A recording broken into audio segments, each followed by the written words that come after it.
Once upon a time, there lived a crow in a tall tree. The tree had a big hole. A snake came and started living in that hole. The crow built a nest in a branch of the tree. She laid eggs in the nest. The snake saw the nest. One day, the snake slithered up and hoped to steal the crow's eggs. The crow saw the snake coiling up the nest. She chased away the snake.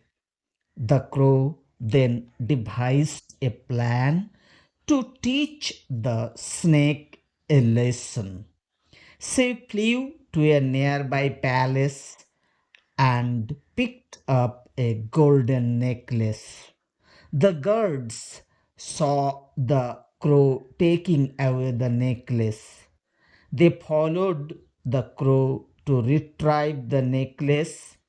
The crow dropped the necklace to the snake's hole.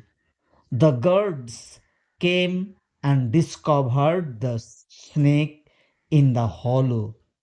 They killed the snake and recovered the necklace. The crow cawed in triumph and guarded her nest peacefully. The wit of the crow saved her young ones.